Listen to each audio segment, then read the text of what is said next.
Доброго пятничного утра, дорогие телезрители.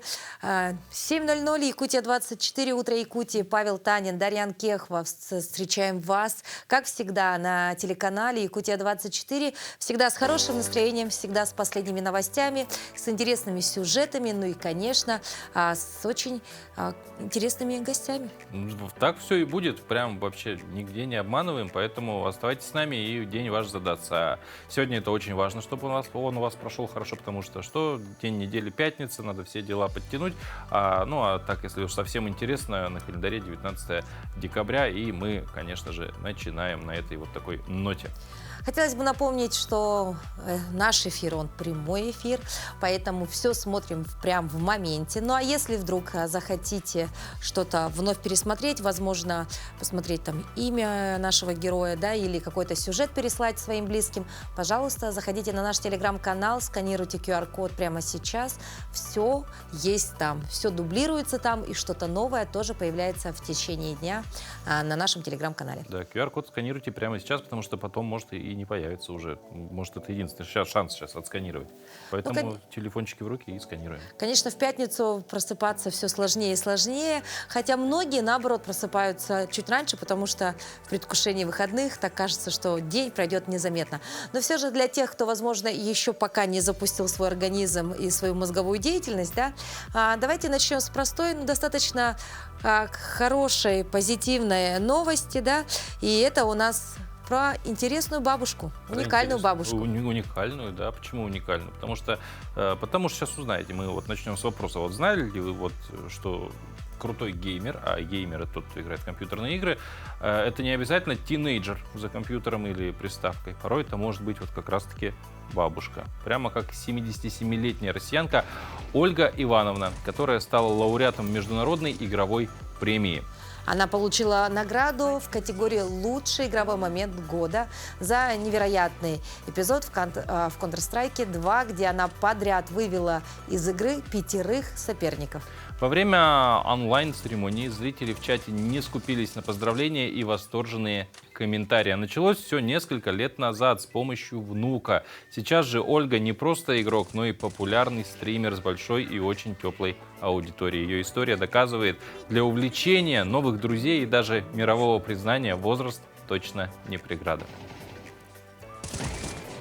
Ну, по мне, так знаешь, да, это очень интересное увлечение в таком преклонном возрасте, но а почему бы и нет, собственно? Почему интересный вот вопрос? Я как бы давно запланировал план на свою пенсию, что у меня в разных лаунчерах и приставках есть огромное количество компьютерных игр, ни разу не запущенных. И вот как раз пенсионный возраст у меня настанет, и я уйду из этого мира в виртуальный, проходить все, что накопил за свою жизнь. Нет, ну и плюс ко всему это ведь может приносить немножечко еще и добавки к пенсии. В том числе, если мы говорим про стриминг, потому что там, как правило, донаты какие-то присутствуют. С другой стороны, если мы посмотрим с точки зрения практичной пользы, да, компьютерные игры, доказано, особенно вот шутеры, да, если сетевые игры, они достаточно благоприятно влияют, на самом деле, на такие вещи, как реакция, да, мышление быстрое здесь сейчас. И в большом таком уже уважаемом возрасте это лишняя, так сказать, стимуляция своего мозга, чтобы он дольше сохранял свой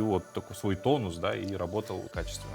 Мы не призываем, конечно же, всех окунаться в мир компьютерных игр. Это дело каждого. Но если вдруг, конечно, есть желание, почему бы и нет? Главное помнить, что все, даже в одной игре, я помню, был загрузочный экран, и было прям написано: помните, что все хорошо только в меру. Вот так. Ну и давайте не забывать про то, что киберспорт получил признание на международном уровне. И в 2024 году Международный олимпийский комитет официально признал киберспорт олимпийской дисциплиной. И первые олимпийские киберспортивные игры запланированы на 2027 год. Ну а мы с вами ежедневно имеем возможность заниматься спортом, не отходя от экранов телевизора. Ведь у нас есть постоянная рубрика «Утренняя зарядка». Сегодня поработаем с нашим прессом.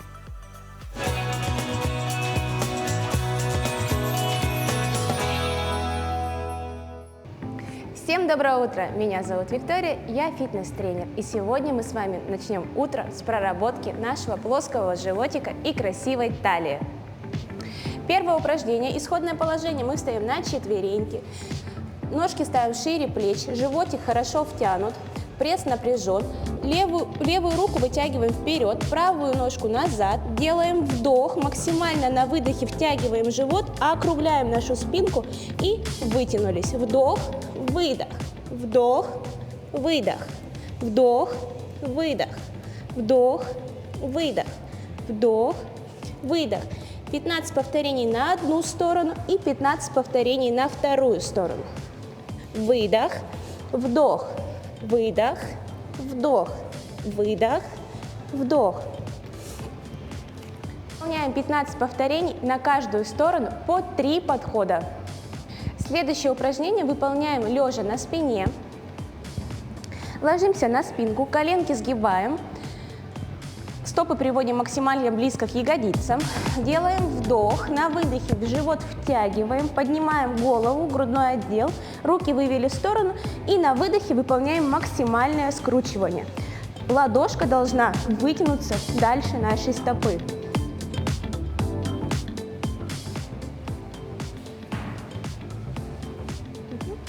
Делаем таких 30 скручиваний по 3 подхода. Следующее наше упражнение будет планка-домик. То есть мы выходим в планку, максимально подкрутили наш поясничный отдел, он полностью ровный. Животик на выдохе втянули и поехали. Делаем вдох, на выдохе мы тянем ягодицы наверх, на вдохе вытянули в планку. Выдох, вдох, выдох, вдох. Делаем это за счет мышц пресса.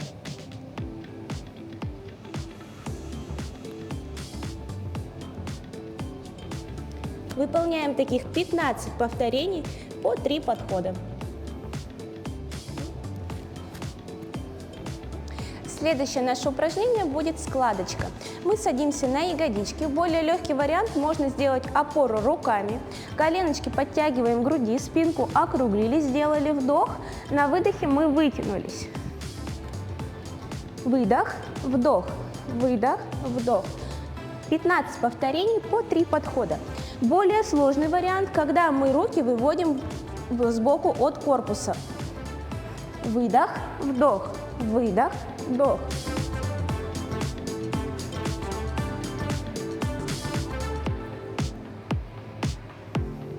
Выполняем таких 15 повторений по 3 подхода. Занимайтесь спортом каждое утро и имейте подтянутое тело. Всем хорошего дня! Здорово. Но я, например, даже просто наблюдая за зарядкой, я уже заряжаюсь энергией, потому что восхищаюсь. Да, наблюдаешь просто и проскачается. Как восхищаюсь теми людьми, кто действительно делает это каждое утро и находит на это и время, и силы, и возможности. Да, ну, как бы в этом-то и суть утренней зарядки, что надо делать ее каждый день, чтобы она стала приятной привычкой, и тогда результат, конечно же, не заставит себя долго ждать, а потом будет даже не замечать, что вы, оказывается, делаете зарядку. А привычка вырабатывается в течение? А там по-разному. 21 дня. Пищевая 90, там нету четкой на самом деле 21. грани, там все равно промежутки для разного рода действий, скажем так. Но есть у нас одно действие, которое уже годами и, возможно, скоро будет и веками отточено, это, конечно же, узнавать, что в мире происходит, и прямо сейчас этим займемся благодаря нашим коллегам из информационной службы, которые расскажут о последних новостях.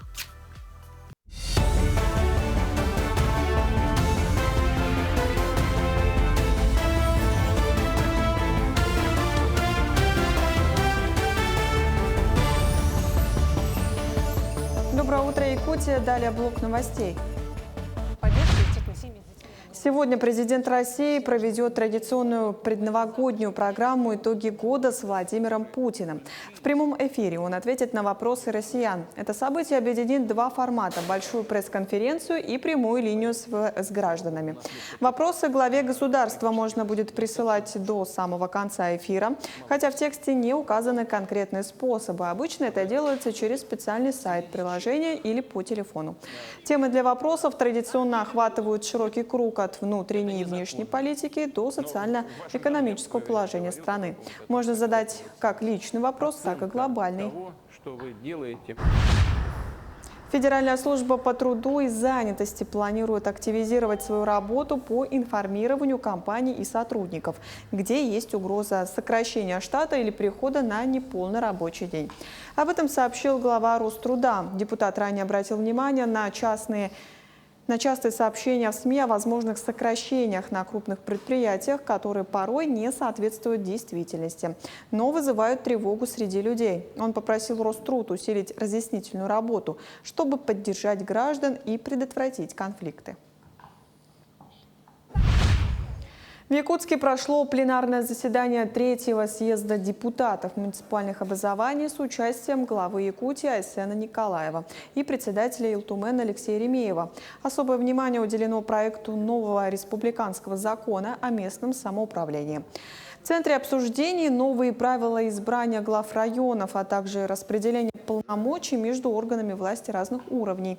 В своем докладе Айсен Николаев отметил, что в наступающем году необходимо усиленно работать на всех уровнях. Необходима полномасштабная ревизия и гармонизация всех поселений районов, городских округов и провести в норму свои уставы, регламенты и положения.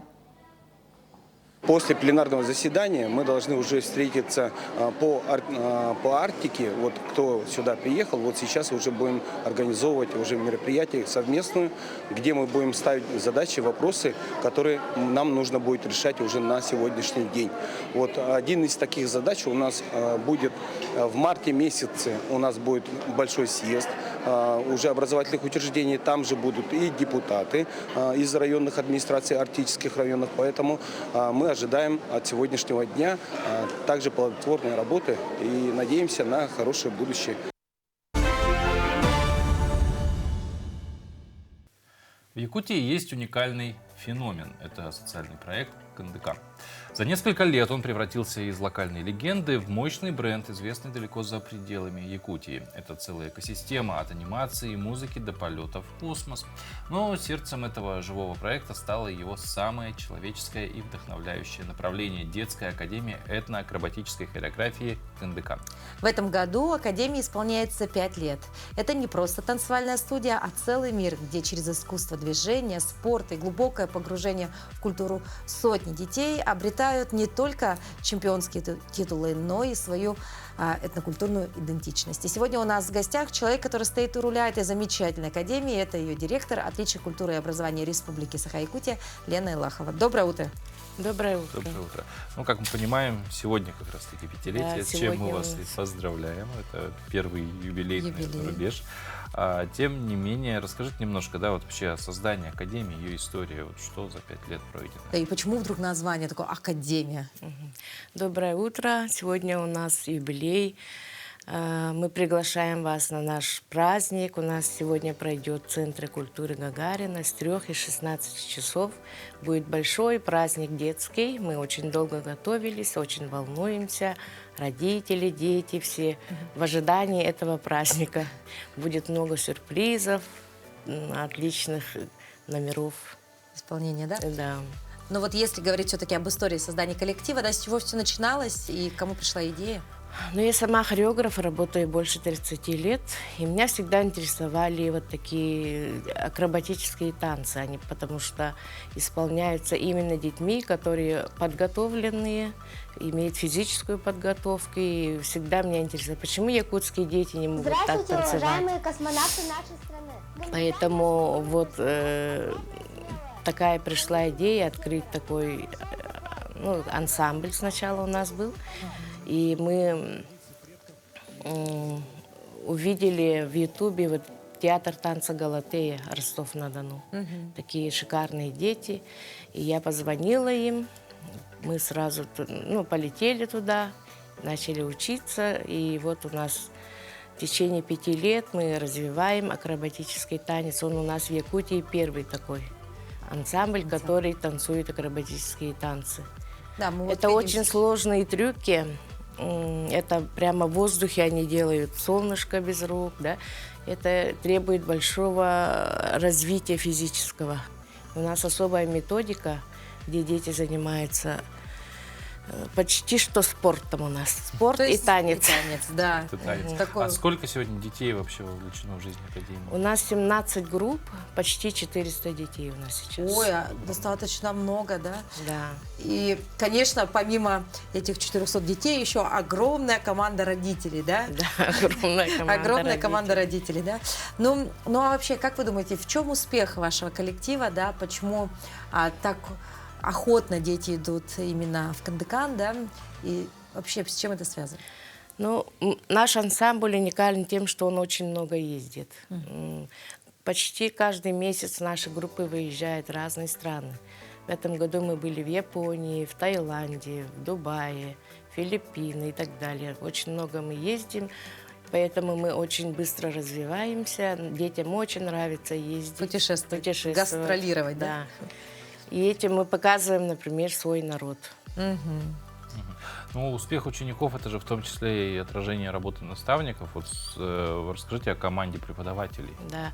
Ну, первый мой педагог – это моя же ученица Данилова Ирина Семеновна. Она работница со стажем больше 20 лет. Это наш самый старший тренер. Акробатической группой она занимается. И у меня еще молодые педагоги. Это Павлова Мария Александровна, Константинова Надежда Николаевна и Попова Динара Дмитриевна. Вот их 4.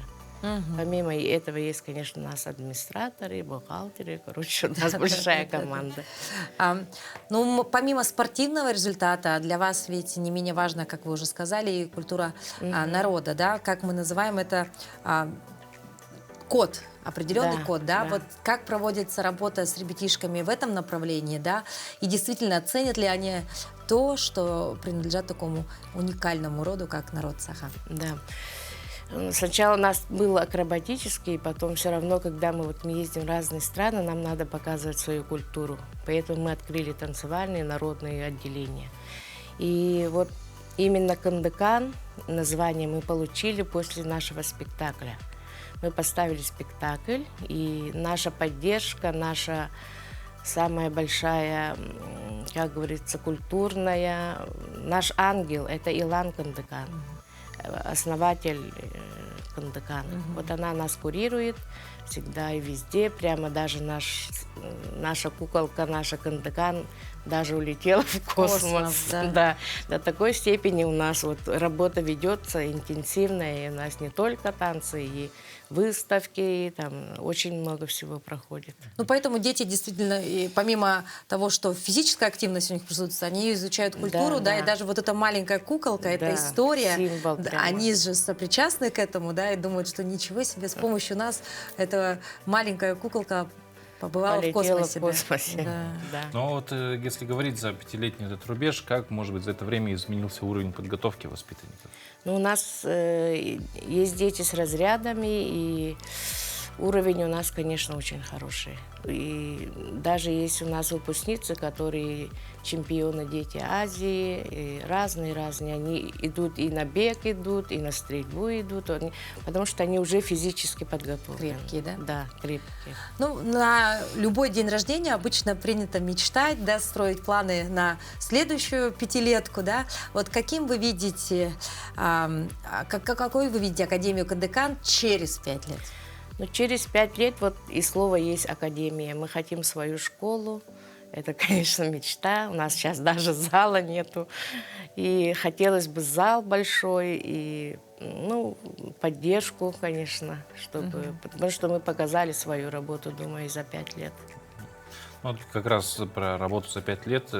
Давайте этим годом остановимся. Какие-то, наверное, главные, на ваш взгляд, достижения Академии вот в этом году.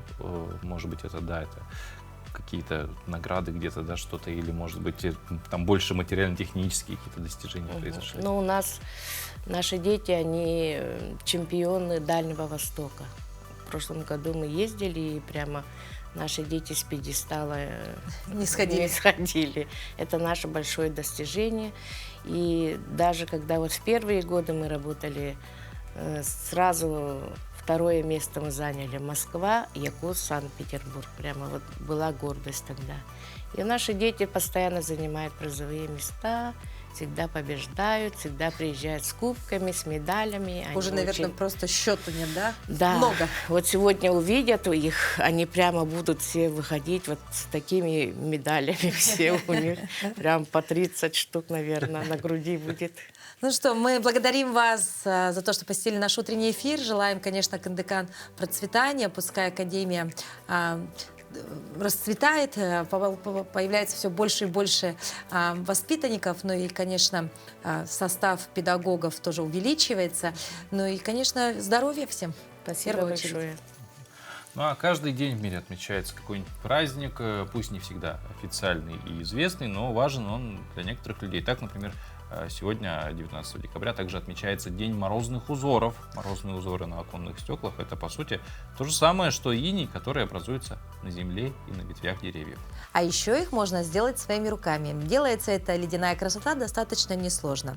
Для этого вам понадобится небольшая мисочка, кисточка, 1 стакан воды и 2 стакана сахара. Смешиваем воду и сахар до получения однородной кашицы и с помощью кисти или специально заготовленных шаблонов приступаем к рисованию на стекле. Тематика рисунков может быть любой, что подскажет фантазия. Ну, скорее всего, это все-таки будет что-то праздничное, новогоднее и зимнее. Ну, а о других праздников сегодняшнего дня узнаем далее. На календаре 19 декабря. Сегодня отмечают День военной контрразведки в России, День снабженца, Международный день помощи бедным. По народному календарю Николай Зимний. На Руси святителя Николая издавна считали защитником оклеветанных. Верили, что он может помочь невинно осужденным. Также его называют покровителем моряков, купцов и детей. Ему молились и земледельцы о хорошей погоде, о добром урожае. На Николу никому нельзя было грустить. Считалось, что это принесет суровые морозы. Впрочем, в этот день погода и без того обычно бывала студеной. Люди обращали внимание на то, как Никола продолжает работу святых Варвары и Саввы, морозит реки и озера. Если перед Николиным днем выпадал иней, можно было ждать хорошего урожая овса. Этот день в истории. 1863 год. В Англии запатентован линолеум.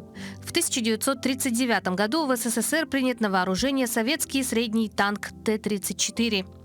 В 1945 году основан Всероссийский научно-исследовательский институт МВД. В 1997 в мировой прокат вышел фильм «Катастрофа Титаник». В 2019 году на Чукотке начала работу первая в мире плавучая атомная теплоэлектростанция «Академик Ломоносов». В этот день родились Леонид Брежнев, советский государственный и политический деятель, глава СССР. Эдит Пиаф, французская певица и актриса. Галина Волчек, советская российская актриса, режиссер, педагог, народная артистка СССР. Анастасия Вертинская, советская российская актриса театра и кино, народная артистка РСФСР. Тиль Швайгер, актер. Владимир Крестовский, российский музыкант, актер, участник группы Ума Турман. Джейк Джилленхол, актер, продюсер. Именины отмечают Максим и Николай.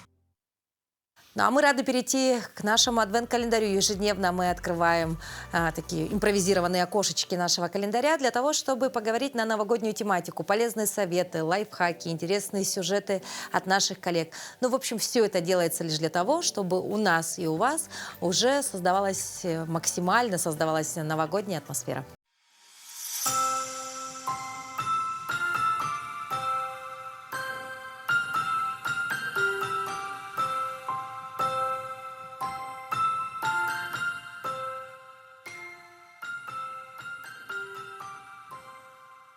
Да, и сегодня у нас адвент-календарь, ячейка, она с вкусом, она вкусная, потому что впереди новогодние у нас как бы праздники. Понятно, новогоднее меню надо как-то подбивать и подэтовать. И сегодня мы, естественно, вот этим делом и займемся в рубрике «Блюдо дня». Узнаем, чем же можно обогатить, скажем так, стол на новогодний, ваш новогодний стол праздничный.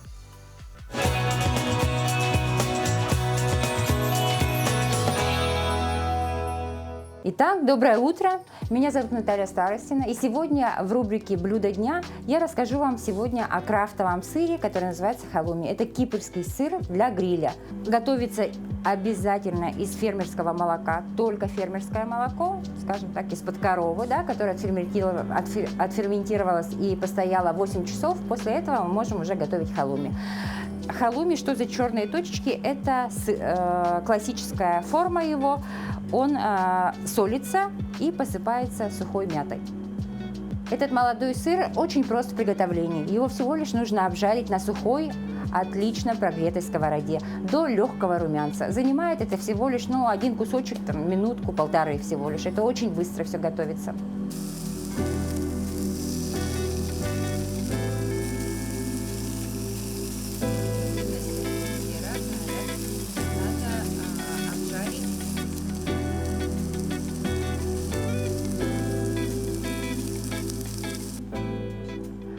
Вот такой сыр халуми после обжаривания. Легкая корочка образуется с обеих сторон, обжарили. Я режу где-то на сантиметр-полтора, вот как. Можно обжаривать целым кусочком. Я считаю так более эстетично и вкуснее, чем откусывать от большого кусочка. Есть его можно сразу же. То есть вот он для гриля. Один из больших плюсов и приоритетов этого молодого сыра является тот факт, что этот сыр можно замораживать. Я его готовлю и замораживаю впрок очень большими партиями, и подлежит заморозке он до 3 месяцев. Сегодня я вам расскажу про приготовление очень простого и быстрого блюда. Для этого нужны будут листья салата, любые абсолютно, романа, айсберг, микс, руккола, любые. Все, что вы любите и что у вас есть дома. Также можно оттенить вкус халуми, он очень хорошо сочетается и с помидорами, но сегодня мы будем его миксовать с фруктами. Возьмем зимний фрукт, сейчас самый сезон, это хурма, и у меня оказалось немного клубники.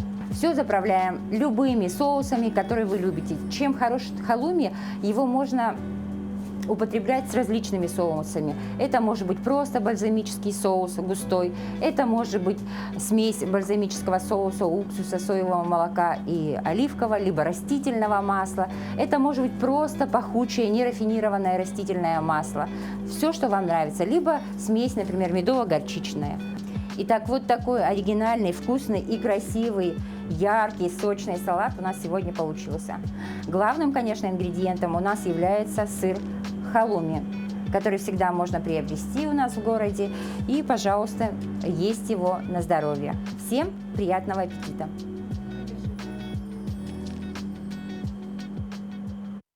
Конечно, впереди у нас новогодний рождественский праздник, и многие хозяюшки, а также ценители кулинарного мастерства мужчины уже призадумались, а чем же можно разнообразить праздничное меню. Так вот, этот салат может быть конкретно находиться в вашем меню и удивит ваших близких обязательно. А на помощь пришел всего лишь сыр, ведь это универсальный ингредиент, который можно использовать для приготовления самых разных блюд. Например, выпечку с сыром можно поставить на новогодний стол, закуски, можно даже подать сырный суп, а также сотни неповторимых рецептов с сыром, такими как маскарпоне, сулугуни, моцарелла и многое-многое другое. Вообще, да, не только сыром мы богаты, потому что, если мы говорим про новогодний стол, обязательно на нем что будут? Фрукты? Нет. Конечно же, фрукты. И главное — это мандарины. Новый год — это, безусловно, мандарины. Мы летом едим мандарины, мы вспоминаем Новый год. Ты говоришь Новый год, видишь мандарины, вспоминаешь Новый год. Это замкнутый круг, и только один запах, как я уже и говорил, окутывает нас в атмосферу праздника, а этот задорный солнечный цвет всегда радует глаз и дарит предвкушение чуда. Обычно мы покупаем эти цитрусовые в магазинах, но в детском саду Аленушка, поселка Максагало Хангаласского улуса, есть свой настоящий мандариновый рай. Дерево здесь плодоносит так щедро, что цитрусами можно угостить всех воспитанников детского сада. Далее сюжет Виолетты Засимовой. Здание детского сада «Аленушка» — это типовая постройка начала 80-х, трехэтажная и вместительная. Значительную часть третьего этажа занимает настоящий оазис – зимний сад, где хозяйкой и душой всего этого зеленого царства является Валентина Шипицына. Здесь произрастает более 350 наименований растений и деревьев. Но это не просто оранжерея. Здесь есть и своя фауна – аквариумы с рыбками, черепахи, попугаи, кролики и даже шиншилла. В нашем зимнем саду регулярно проходят экологические занятия. Дети учатся любить цветы и животных, ухаживают за ними, поливают, пересаживают, сеют весной семена. Помимо привычных комнатных цветов, здесь соседствуют экзотические деревья, например, манговые. Сотрудники ездят в отпуска или ходят в магазины, покупают какие-то фрукты, и вот одно из них мы посадили. Из косточки вот оно выросло у нас. Еще одно дерево, которое не встретишь в наших лесах – лимонное. У него вот-вот поспеют те самые витаминные кислые плоды. На данный момент у нас плодоносят это 3 дерева, одно из которых это лимон. Вот оно уже практически пожелтел, он поспел. Скоро будем сдавать на кухню и пить чай. В обозримом будущем работники детсада, возможно, даже смогут пить кофе, приготовленный из собственных зерен. Вот там вот кофе у меня, кстати, вот растет еще. Кофе. Очень интересно смотрится дерево араукария. Его название отсылает нас к чилийской провинции Араука. Это декоративное растение внешне напоминает вечно зеленую елочку. Ее, наверное, лет 5 назад подарили выпускники детского сада. Вот такое маленькое растение. И вот спустя годы мы пересадили его, и вот оно уже большое. Чем-то елку напоминает, да? Да, она очень мягкая такая вот, не колючая. И вот мы незаметно подошли к главной теме – Новому году. В зимнем саду растет дерево, которое ежегодно дарит те самые цитрусовые оранжевые плоды. Ну и актуальное самое наше дерево – это мандариновое. Ему больше 30 лет уже, регулярно плодоносит. Плоды очень вкусные и сладкие, в среднем по 6-8 килограмм. Собранным урожаем Валентина щедро делится с коллегами и, конечно, угощает детишек. Сейчас большая часть урожая уже собрана, на ветке осталось всего пара мандаринок, которые решили распробовать ребята из старшей группы. Полезная, вкусная. Мандарины пахнут Новым годом. Как тебе? Вкусно. Вот сладкие, очень вкусные, ароматные. И полезные, там много витамин. Вот так, благодаря неутомимому труду Валентины Шипицыной, в детском саду «Аленушка» дети получают не просто знания о растениях, но и настоящее новогоднее чудо. В то время как за окном суровая якутская зима, здесь, в тепле, они пробуют вкус праздника, сорванный собственными руками.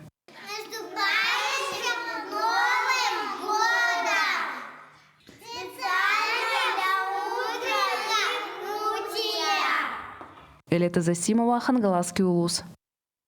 Какие замечательные ребята. Мы, в свою очередь, передаем вам также пламенный привет. Я уверена, что, наверное, сейчас они всей группой смотрят наш выпуск. И поэтому, ребятишки, спасибо вам за то, что ухаживаете за растением в своем детском саду. И всем приятного аппетита. Ешьте мандарины. И, как вы уже сказали, получайте витамин С круглогодично, ведь вам очень повезло, потому что у вас есть такое потрясающее мандариновое дерево. Ну а этот сюжет станет для вас такой небольшой историей, потом спустя много-много лет посмотрите и скажете: а я был на телевидении. Ну, а мы продолжаем историю отечественного автомобиля, поэтому в следующем сюжете еще с одним экземпляром из ретро-музея Якутска познакомимся. Первые работы по созданию ГАЗ-24 были начаты еще в 1961 году, за которые взялся главный конструктор Горьковского завода Александр Невзоров. Как и предыдущие модели ГАЗа, новая «Волга» была создана, ориентируясь на американский автопром. ГАЗ-24 ничем особо не отличался и для Европы, впрочем, как и для СССР, был заслуженным средняком. Единственное, чем может похвастаться отечественная модель, так это тем, что много оборудования, которое в импортных автомобилях предлагалось как дополнительное, в ГАЗ-24 включалось в базовую комплектацию, и потому он удовлетворял потребности даже требовательных покупателей. Официальная дата выпуска ГАЗа-24 приходится на 15 июля 1970 года, и ответ тому прост. Именно в этот день Советский Союз отмечал столетие Владимира Ленина, а этот автомобиль решили связать с именем великого вождя. Все приборы управления были американского типа, а поэтому несколько непривычными для советского населения. К примеру, кнопка переключения ближнего и дальнего света, а также педаль акселератора находилась на полу, а ручник — под панелью приборов. Силовой агрегат 24-й «Волги» 4 цилиндра, 2,5 литра, 95 лошадей. Сотку машина набирала почти за 20 секунд. Выпускалась в кузовах седан, кабриолет и универсал. Была подвергнута значительной модификации в 1977 году. Кстати, выпускалась и праворукая версия «Волги» для экспорта. Многие дизайнерские решения 24-й «Волги» использовали и зарубежные производители. У нас в Якутии «Волга», как и предыдущая модель 21-я, работала как служебное авто и как такси. Меньшее количество машин находилось в частных руках. Из ретро-музея переместимся в Национальный художественный музей Якутии, который продолжает знакомить жителей нашей республики с шедеврами отечественного и мирового искусства.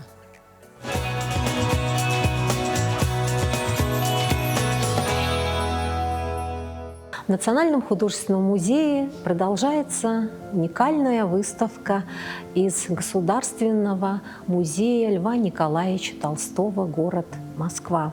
И сегодня мне хочется поговорить о таком замечательном, совершенно оригинальном русском художнике Михаиле Васильевиче Нестереве. Его портрет Льва Николаевича Толстого представлен здесь на выставке.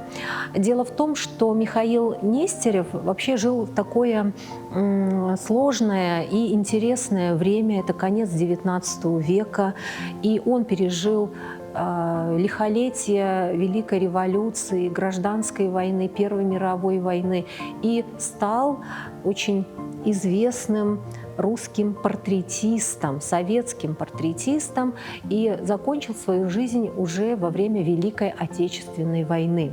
Впервые Михаил Нестерев посетил Ясную Поляну в 1906 году. Он очень боялся этой встречи, потому что Лев Толстой критически отнесся к его ранним произведениям. Но потом в своей книге «Воспоминания. Давние дни» Нестерев так описывает эту встречу.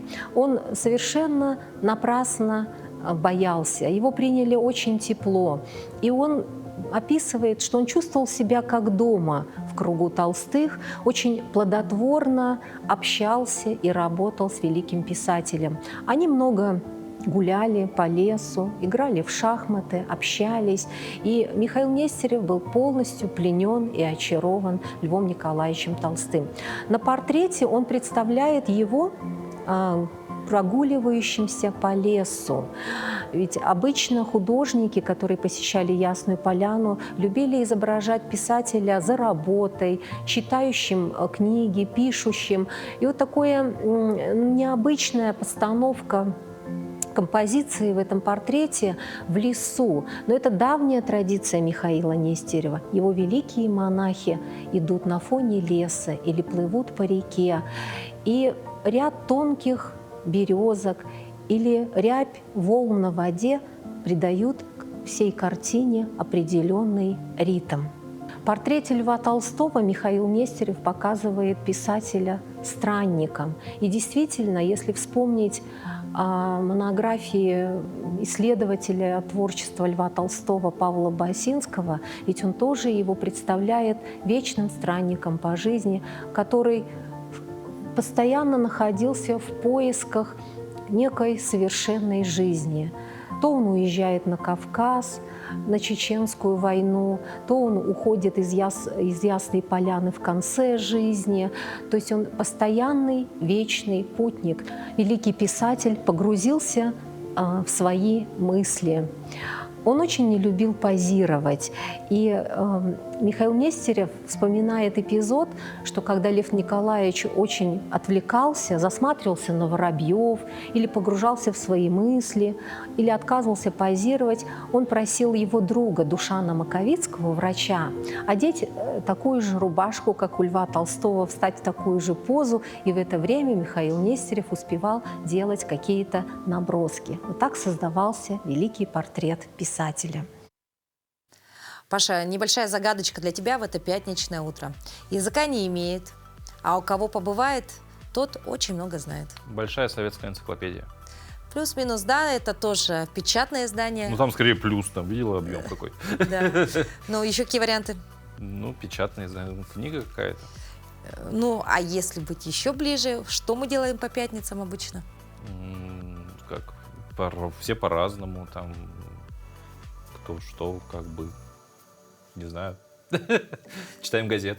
Все верно. Пятничный выпуск газеты «Якутия», конечно, это такой очень желаемый экземпляр у многих жителей нашей республики, потому что действительно все последние новости там. И вот что же можно прочитать в свежем выпуске, узнаем далее. Здравствуйте, дорогие телезрители! Коротко и информативно о самых интересных новостях главной газеты республики. Как правило, в конце года принято подводить итоги. Как изменилась дорожная инфраструктура, сколько и какие дороги были построены в Якутии – тема нашего номера.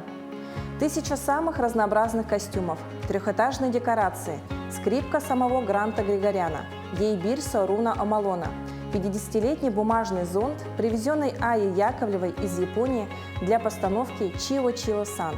Наш корреспондент побывал в закулисье Государственного театра оперы и балета Республики Саха-Якутия. Подробнее в нашем специальном репортаже. Как Якутск стал городом трудовой доблести? В пятничном номере непростая история присвоения столицы высокого знака. Этому предшествовала большая работа на разных уровнях.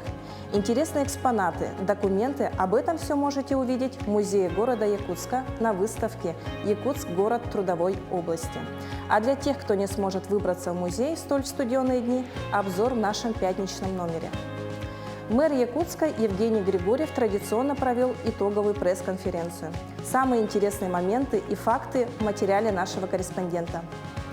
В нашей новой рубрике «Старинный Якутск» мы расскажем вам о доме в Залаге, где с 1907 года проживала известная семья Кершенгольцев. Вы узнаете родословную семьи, ее историю, а также неизвестные факты. В этом году республиканский конкурс «Учитель года» стал особенным. Многое там состоялось впервые. Что именно? Читайте полосу образования. В Национальном художественном музее открылась персональная выставка графика заслуженного художника России Марии Рахлеевой. Об особенностях ее творчества в материале обозревателя газеты «Якутия» Кюне Еремеевой. Не за горами самый светлый и ожидаемый праздник – встреча Нового года. Традиционное блюдо салат оливье украсит ваши столы. Посмотрим, во сколько же он нынче обойдется якутянам. Представляем вам индекс оливье. А также в номере новости спорта, культуры, новогодние рецепты и другое. Будьте с нами, будьте в курсе интересных новостей.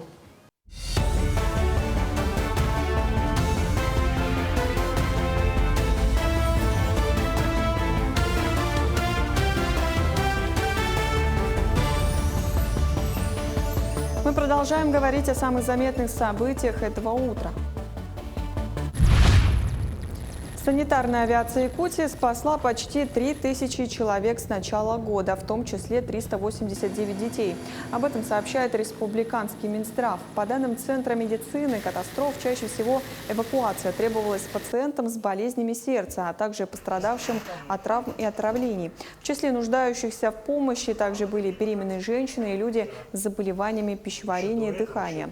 Министр здравоохранения Лена Афанасьева подчеркнула, что санитарная авиация играет ключевую роль в предоставлении экстренной помощи жителям отдаленных районов республики, стабильно выполняя годовые планы по эвакуации.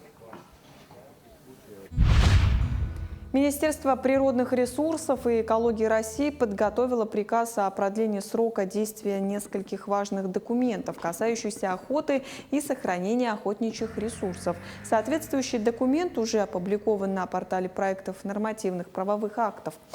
Речь идет о продлении приказов, регулирующих порядок использования ограждающих конструкций при дрессировке охотничьих собак, чтобы избежать жестокого обращения, а также порядок установления на местности границ зон охраны охотничьих ресурсов. Предполагается, что новый приказ вступит в силу с 1 сентября следующего года и будет действовать по 31 августа 1932 года.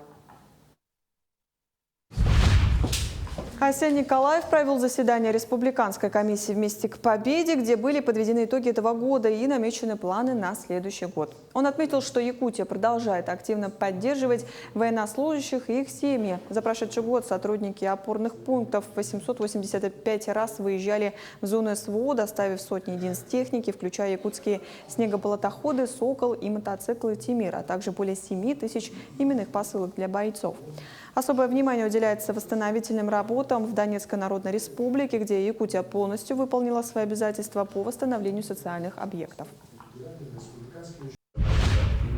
В Якутской офтальмологической больнице открылся новый музей. В экспозиции представлены уникальные наборы глазных инструментов, аппараты начала 20 века и другие значимые артефакты, собранные со всех уголков республики.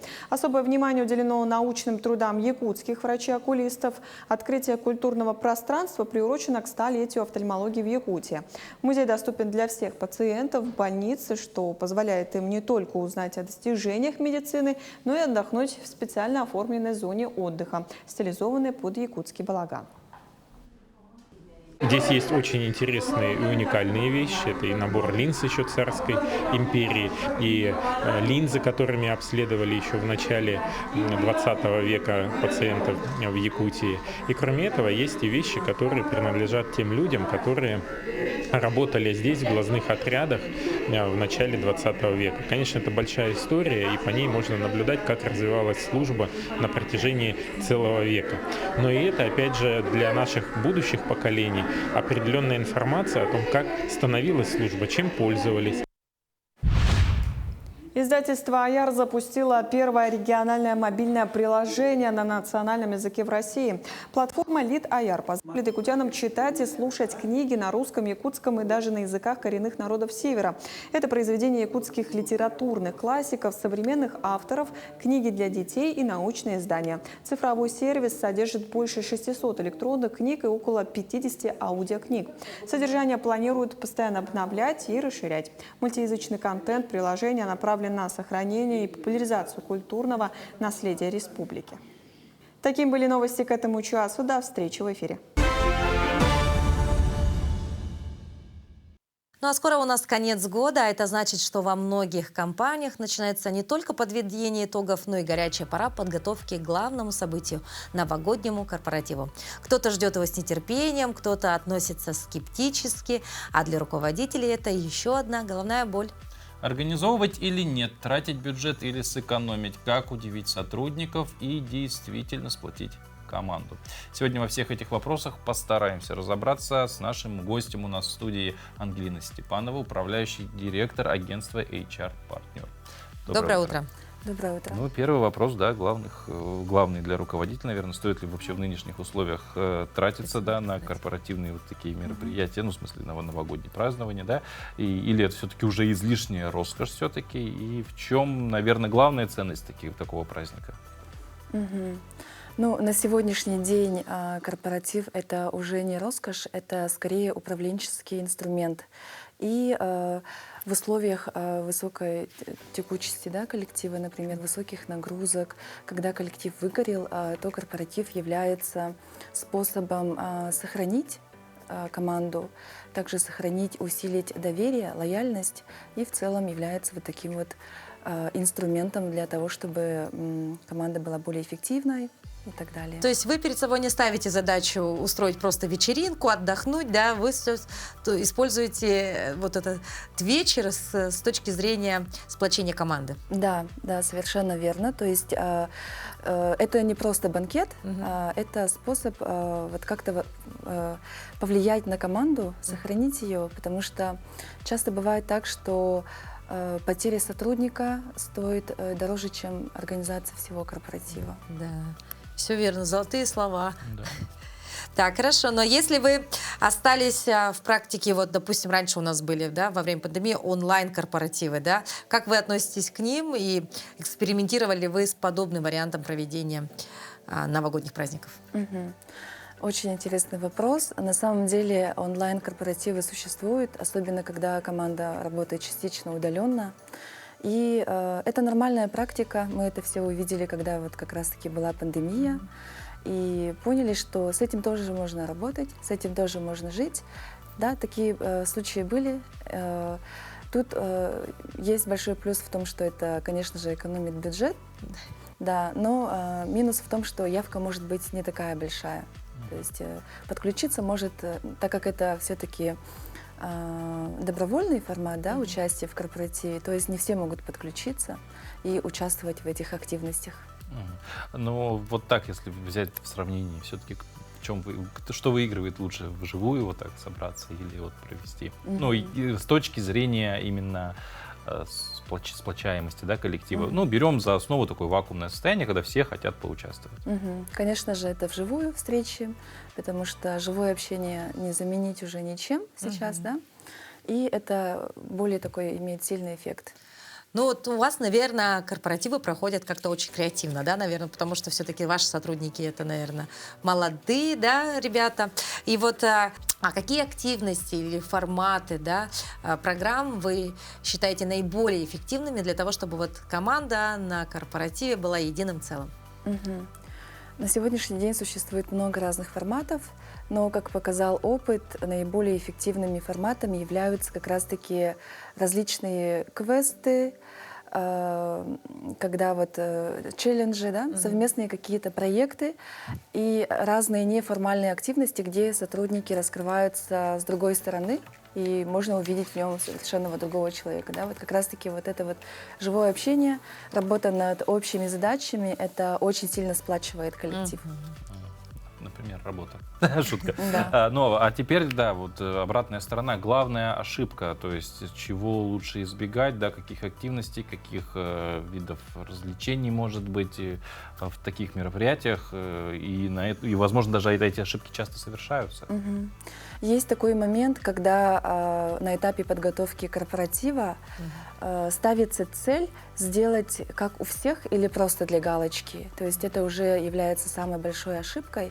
И когда не учитывается, например, реальное состояние команды, да, и вот сейчас на данный момент энергия. То есть все эти моменты в совокупности могут стать большой ошибкой. Ну а как работать с теми, кто вот категорически не хотят идти на корпоратив? Вот не люблю, мне это неинтересно, не надо. На них есть какой-нибудь рычаг управления?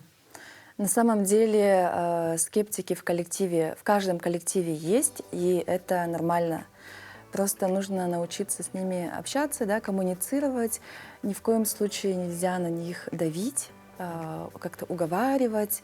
Как вариант можно рассмотреть формат, когда участие является добровольным в каких-либо активностях, и нет вот обязательных выходов на сцену, то есть скептик может сидеть просто как наблюдатель. Приди, посмотри хотя бы. Да, да. Ну и завершая нашу беседу, ваш совет, или, если можно вот так назвать, секретный ингредиент, да, который делает корпоратив запоминающимся и ценным для каждого, кто в нем присутствовал. Ну, самый главный ингредиент вот успешного корпоратива – это, конечно же, искренность, когда корпоратив больше про людей, да, для людей. И есть такое вот наблюдение тоже, когда человек уходит из корпоратива с мыслью, что в этом месте его ценят, что его видят, это уже залог успеха. Да, это уже означает то, что мы справились, и все пошло хорошо. А еще в идеале бы, да, и бюджет как-то сэкономить, но при этом, чтобы эмоции получили все, да? Да. Это уникальная формула успешного корпоратива. Спасибо большое за полезные советы. Мы желаем вам встретить эти новогодние праздники на ура, ну и, собственно, потом вернуться в рабочие будни с прекрасным, хорошим, отдохнувшим настроением. Спасибо вам большое. Ну, а мы на этом с вами, дорогие зрители, также прощаемся. Возможно, у кого-то из вас сегодня тоже корпоратив, и вот Надо торопиться. Вклинивайтесь, торопитесь, да, пусть он хорошо пройдет. Всем остальным отличных выходных, отличного сегодняшнего дня и до встречи с нашей программой уже в следующий понедельник. Тоже просыпайтесь, встретите уже неделю, которая наступит. Всем прекрасного, доброго утра, хорошего настроения. Увидимся уже на следующей неделе. До новых встреч. Всего доброго.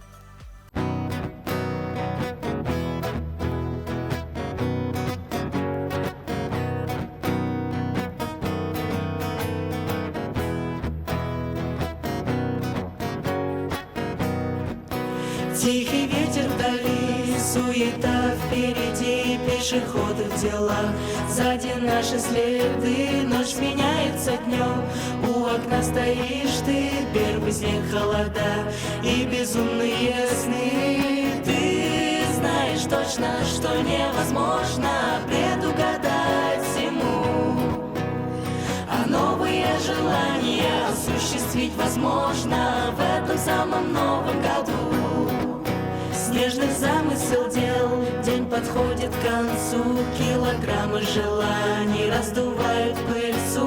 Ночь меняется днем, у окна стоишь ты, первый снег, холода и безумные сны. Ты знаешь точно, что невозможно предугадать зиму. А новые желания осуществить возможно в этом самом новом году.